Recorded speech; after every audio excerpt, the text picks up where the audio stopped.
I'm going to talk about immunity as an introduction. It can be simply defined as defense against foreign invaders. When I mean foreign invaders, there could be bacteria, viruses, foreign cells, and particles. When I say foreign cells, these belong to other individual in the form of different blood group, or it could be even the tissue that is donated for transplantation. When I refer to particles, these could be environmental particles which are inert, but when they enter our body,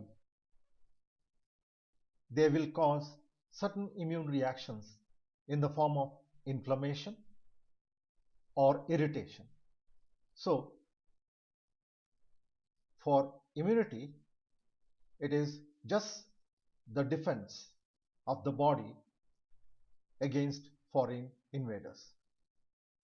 There are two types of immunity, namely innate immunity and acquired immunity.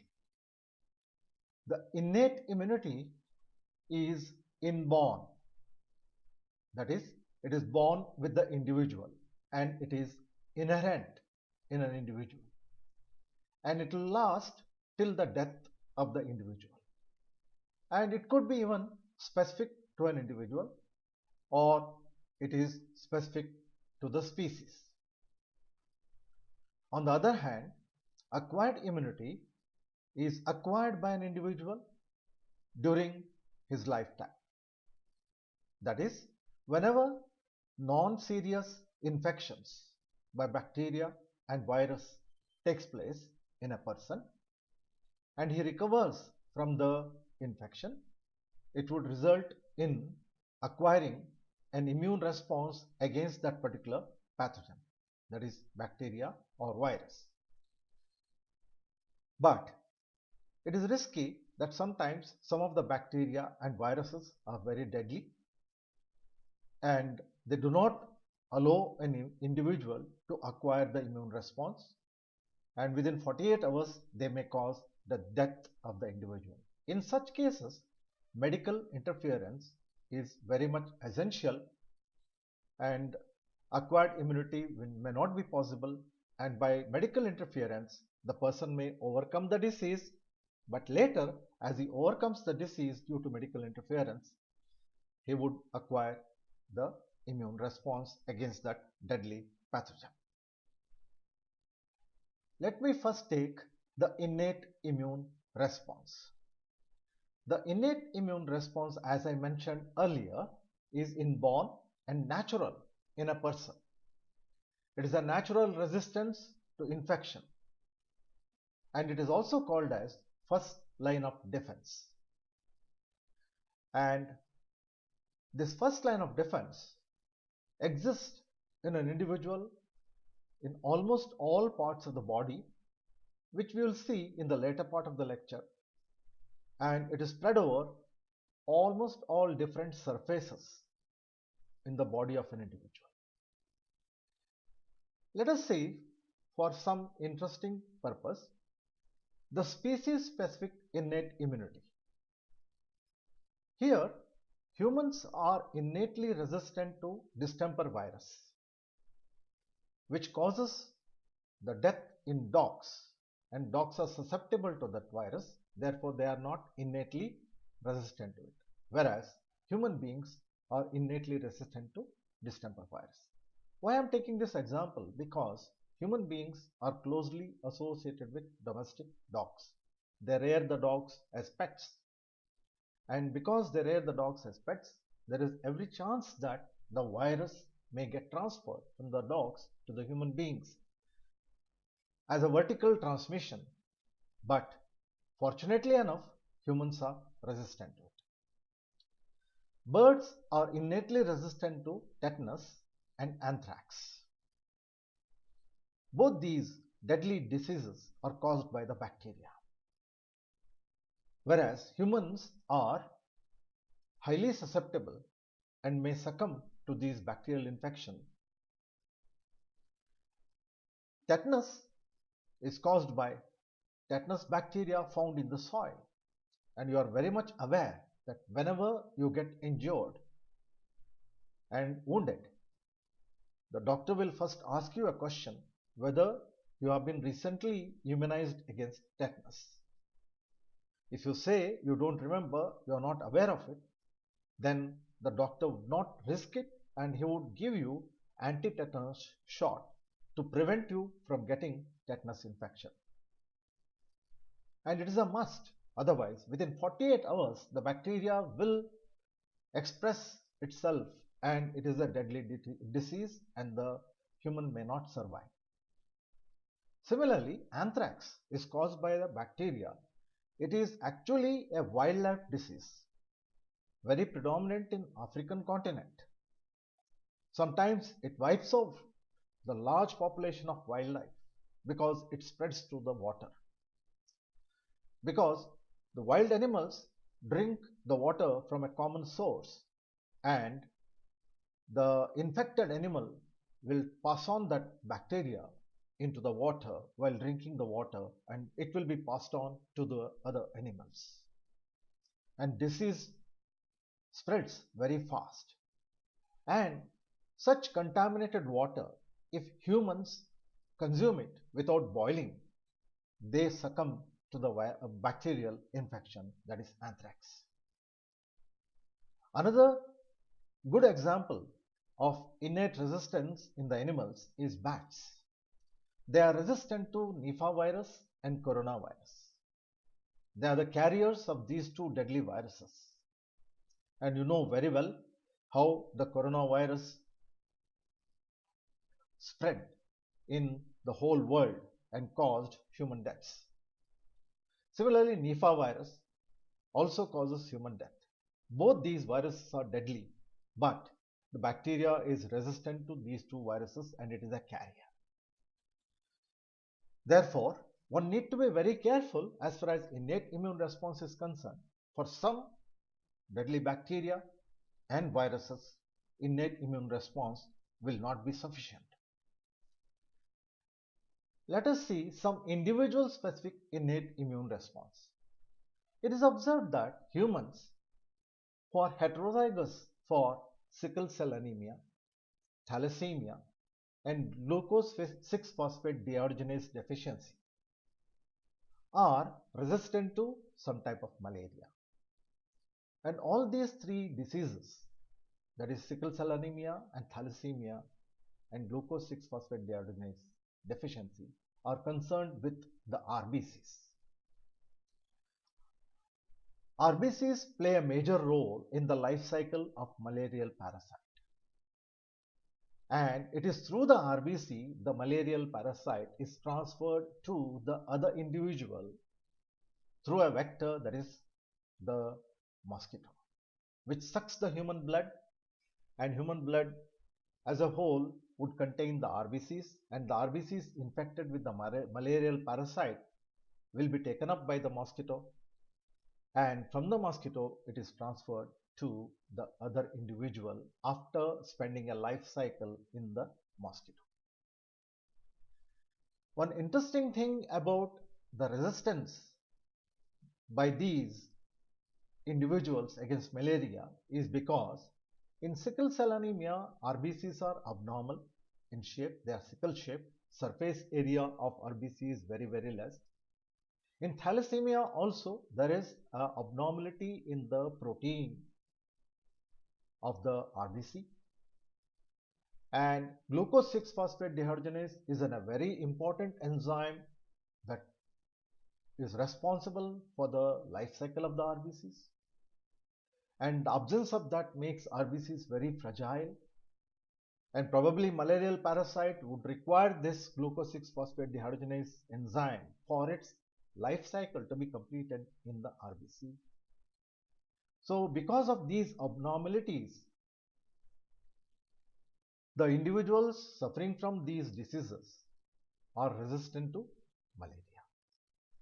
Similarly, another example is the individuals of blood group O and blood group B are more resistant to smallpox than those of blood group A. It is an observation when the smallpox was spreading in the world in the ancient past.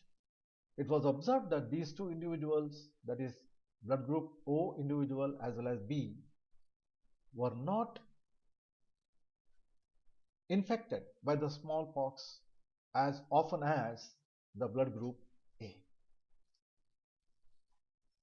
This is as far as some strange features concerned with some anomalies as well as some physiological barrier as far as innate immunity is concerned. Now let us see what are the innate defense mechanisms that exist in a healthy individual. There are mechanical barriers which can be considered as surface protective mechanisms,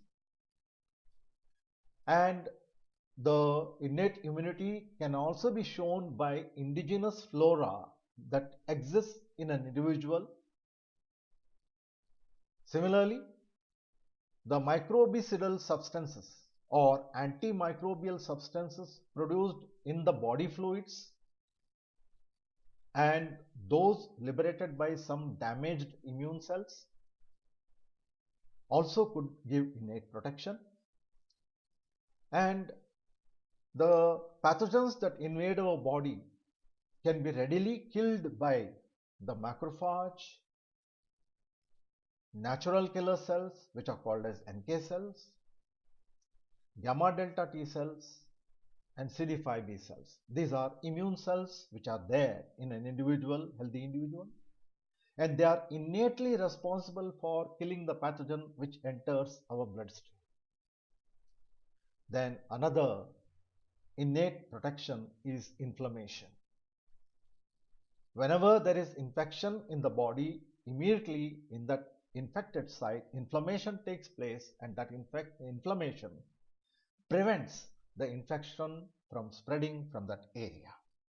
We will see the details of each one of these in the later part of the lecture.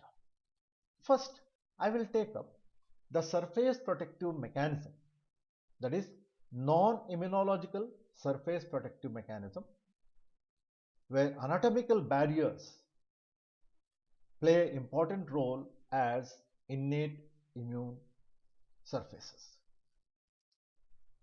The surfaces that we come across in our body, that is skin surface, eyes and ear passage, oral passage, gastrointestinal tract, urinogenital tract, mammary gland, and respiratory tract. All these have their own individual surfaces, and these individual surfaces are prone for bacterial and viral infections, but they are innately protected against the invasion of these foreign bacteria and viruses. Now, how these surfaces protect and give us protection by innately, we will see in each individual examples. The skin surface is the largest surface in the human body, and the skin surface does not allow any matter to enter through the skin. It is impervious until unless it is injured by a wound, by a sharp instrument, and it is punctured. At that time only the infection takes place through the skin surface. Otherwise, it is impervious to any organism. The skin naturally produces oil by the oil gland, that is sebaceous gland, and this oil gland opens through the opening of the hair follicle. As well as the skin surface also has the sweat gland. The sweat gland opens individually. The oil secreted by the sebaceous gland and the sweat secreted by the sweat gland come out of the skin and spread over the skin and give protection on the skin surface against the bacterial infection and fungal infection of the skin. The oil contains certain specific oils which are bacteriostatic. Similarly, sweat also contains various different types of amino acids which act as bacteriostatic agents. When oil and sweat mix together, they coat over the skin and protect your skin from bacterial and fungal infection. Therefore, it is essential to retain these two secretions on the skin and not to wash it off regularly in a brisk manner with repeated washing, which makes the skin vulnerable for the infection. It is good to take bath twice a day, which does not harm the oil and sweat secretion, which may wash off the bad odor of the skin, but would not allow the infection to take place on the skin. But by removing the oil from the skin surface by using various types of creams and gels that are available in the market, one would make the skin vulnerable for the bacterial and fungal infection. The sweat that is secreted on the skin surface will maintain low pH, that is acidic pH, which is also not suitable for the bacteria to colonize the skin surface. Similarly, on the skin surface, there is a resident flora of bacteria, and that resident flora is of propionibacteria, produces propionic acid. And this propionic acid, in small quantities secreted, mixed with the sweat, gives the pungent odor to the sweat. And it is also bacteria resistant. It is bactericidal. So this is how the skin surface gives an innate protection to an individual when it is healthy. And you know that in the winter season, the secretion of the oil from the skin surface as well as the sweat decreases because the pores of these glands close as a means of temperature regulation, that is in the winter season, to prevent the heat being lost into the environment. And the skin becomes dry. The oil does not come out of the skin. At the same time, there will be no sweating in the winter. At that time, a person will be more vulnerable for the skin infection because skin will be dry and it does not have at present in the winter season the bacteriostatic agent on its surface, and that makes the skin vulnerable for the bacterial and fungal infection. Let us see the another surface, that is our eyes and the ear opening.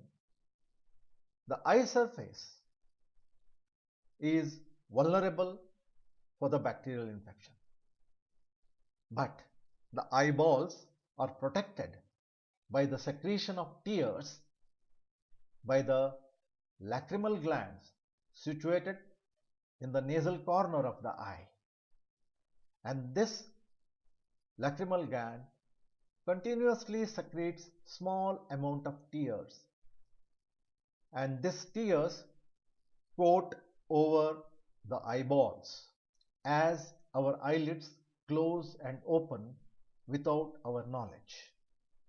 The smearing the tears over the eyeballs, it serves two purposes. One, it lubricates the eyeballs. Second, it clears the eyeballs from the deposition of the particles as well as the bacteria. The tears contain lysozymes and secretory IgA antibody. The lysozymes cause the lysis of the bacteria that come and lodge on our eyeball. And the IgA, that is immunoglobulin A antibody, gives a non-specific protection against the invasion of the bacteria. Another protective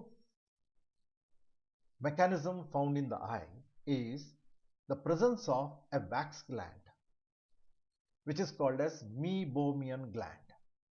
And this gland is also situated in the nasal corner of our eye.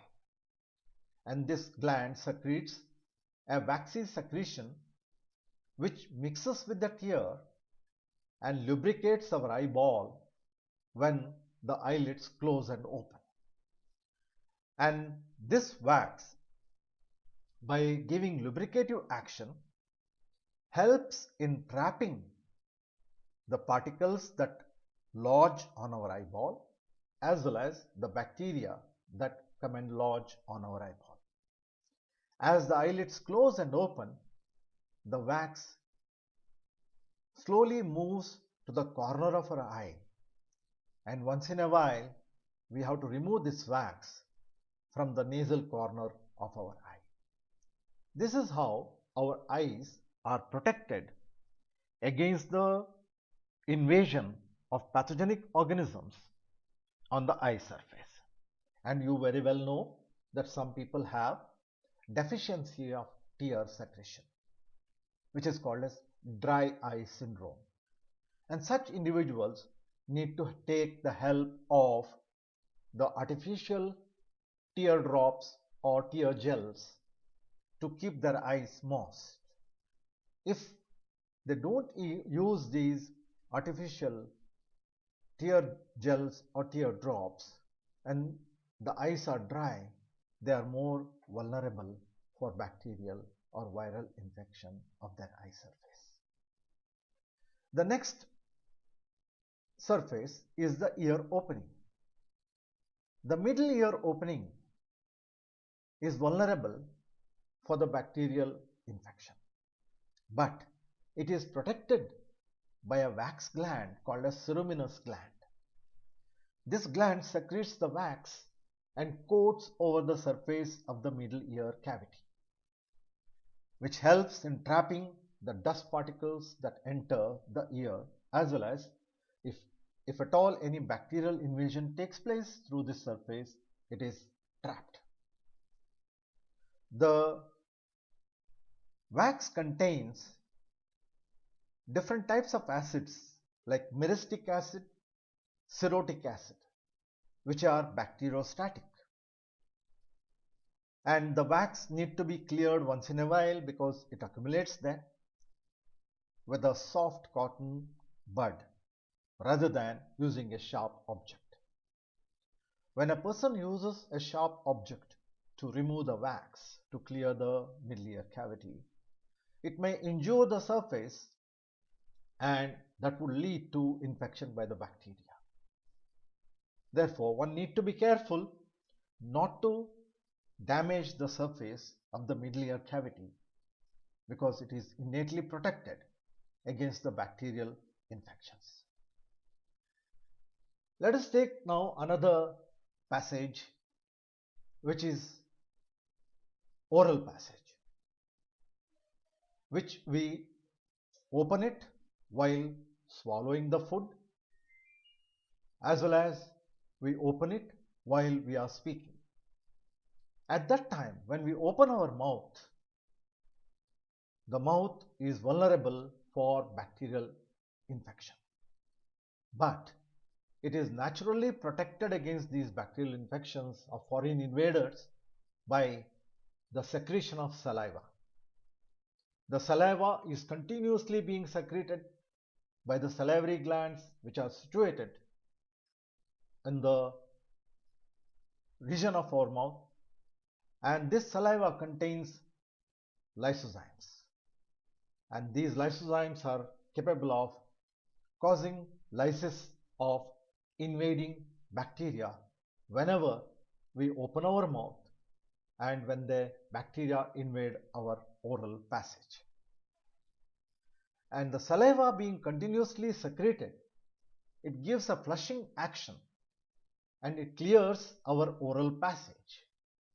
It not only helps in our digestion, it also clears our oral passage on a regular basis because as the saliva is secreted and it coats over our mouth surface, that is oral passage, without our knowledge, we keep swallowing the saliva. And this flushing action of the saliva facilitates the growth of streptococci in our oral passage and that produces a peroxides. The peroxides are antibacterial agent against the foreign pathogenic bacteria. Now as we pass down, that is from the oral passage to the gastrointestinal tract, we will see that it passes through the esophagus, reaches the stomach, then the intestine, and entire surface area is protected by mucus. That is the esophagus, stomach area, intestinal passage. The surface of this is continuously secreting the mucus. This mucus not only facilitates lubrication of the food that we consume to pass through the oral passage, through the esophagus into the stomach. At the same time, the digested food from the stomach into the intestine. It smoothly passes because of the presence of the mucus. But that mucus also contains natural defensins, which are antimicrobial peptides. More details about these antimicrobial peptides, we will be seeing it in the future lectures. As you know, the stomach maintains low pH, acidic pH, for the secretion of gastric juices. The acid will be secreted first, and that acid, hydrochloric acid, stimulates the glands which are situated in the stomach to produce the enzymes and activates those enzymes. And this low acidic pH, which is very acidic, that is nearly about 2 pH 2, is harmful to the pathogenic bacteria that invade our GI tract and go to the stomach, and it instantaneously kills the pathogenic bacteria that enters our stomach through the morsel of the food. At the same time, you know that we have resident flora of bacteria in our stomach, that is lactobacilli. And this lactobacilli we have acquired through our mother's milk when we consumed the mother's milk which curdled in our stomach during our infantile stage. And we continue to drink milk or we take buttermilk. And we rejuvenate this bacterial flora in our digestive system. And the presence of lactobacilli in the digestive system is very essential because they are harmless, and this resident flora of bacteria produces an antibacterial antibiotic, that is bacteriocin. And this bacteriocin produced by the various species of lactobacilli found in our GI tract acts against the hostile bacteria that enter our digestive system. Then one may ask me a question: how does one get stomach upset or indigestion? There are two reasons for that. One, the person may get indigestion if he consumes the food when he is not hungry. It is just because the food is available, the person may start consuming it, but he doesn't have hunger sensation. When a person doesn't have hunger sensation, that means the GI tract is not prepared to take the food. It has not secreted the acid. It is only the secretion of the acid gives you the hunger pang. And it is at that time when you get the hunger pang, one should eat the food. But just because the food is available, when you don't have hunger feeling, if you consume the food, there is every chance that the condition in your GI tract is not protective against the pathogenic invaders which are coming through your food. And that opportunistic hostile bacteria take the advantage of this situation and infect your stomach and cause indigestion. The second possibility is that stress or some pathological condition may cause the secretion of the GI tract in a very low quantity, or possibly the lactobacilli in your GI tract might have been washed off due to the consumption of a strong antibiotic. And at that time, when the GI tract is not protected innately, the opportunistic hostile bacteria will take the advantage and infect your system, and therefore one would get the upset GI tract and indigestion, and various consequences need to be faced by the person. Now let us move on to the another surface, that is urinogenital tract. The urinogenital tract is innately protected against the invasion of hostile bacteria. That is by the flushing action of the urine. The urine is passed through the urinogenital tract at regular intervals. Probably a person may urinate 4 or 5 times a day, or it may be more in some individuals depending on the amount of water they consume. And the urine is maintained at a very low pH, that is acidic pH.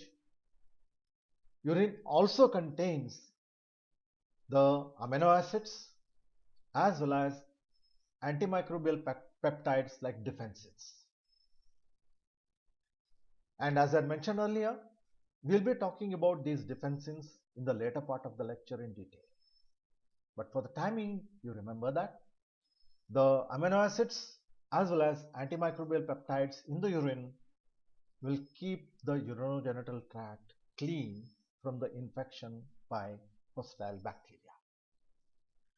In the female genital tract, the protection is provided by antimicrobial peptides like defensins as well as a resident flora of lactobacilli, which colonizes the vaginal epithelium, because the vaginal epithelium responds to the hormone estrogen, and the estrogen facilitates the storage of glycogen in the vaginal epithelium, and this glycogen serves as a food material for the lactobacilli that grow and reside in the vaginal passage.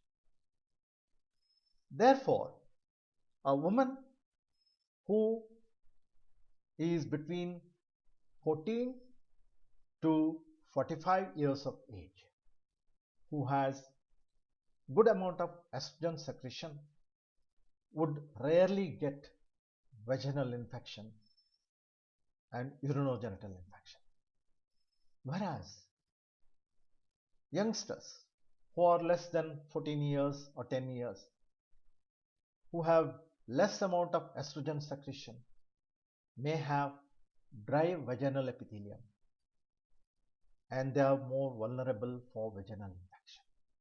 Similarly, menopausal women and older women are also prone to vaginal infection because they have a less population of lactobacilli there, since there is no glycogen storage. So the urinogenital tract is innately protected through defensins amino acids which are excreted through the urine, as well as the resident flora of bacteria, that is lactobacilli, in the female genital tract. Then coming to the another surface, that is mammary glands. Mammary glands are active in a woman during lactation period when she is feeding the infant. At that time, the mammary glands may be vulnerable for the infection when the child is feeding on the mother's milk. The first milk secreted by the mother, which is called as colostrum, which is very rich in secretory IgA and lactanins, and the lactanins are nothing but different types of complements, lactoferrins and lactoperoxidase. All these present in the colostrum, the first thick milk of the mother, give the protection of the milk duct of the mammary gland, as well as will give protection to the infant when the infant consumes the first mother's milk. The infant who is fed on the mother's milk is resistant to majority of gastrointestinal pathogenic infection, because mother transfers these bacteriostatic agents like secretory IgA, lactanins, lactoferrins and lactoperoxidase through her milk to the infant's digestive tract whenever the infant feeds on the mother's milk. Therefore, it is observed that the infants who are fed on mother's milk are more healthier and not vulnerable to GI tract infections, and they are not vulnerable to majority of the pathogenic infections of the infantile stage, whereas the infants deprived of the mother's milk are vulnerable to GI tract infection very often. The lactoferrin that is present in the mother's milk is capable of attracting iron, that is Fe, and it traps the iron on its surface, thereby depriving this essential metal ion for the bacteria. The bacteria, the hostile bacteria, if they require iron as a micronutrient for their growth and colonization, it is deprived by the presence of lactoferrin that is found in the mother's milk. That is how it will give a protection to the infant against the hostile bacteria. Lactoperoxidases that are present in the mother's milk react on thiocyanate ions and convert them into bacteriostatic sulfur dicyanide, which is detrimental to the bacteria, hostile bacteria. Therefore, lactoperoxidase also give innate protection to the GI tract of the infant who feeds on the mother's milk.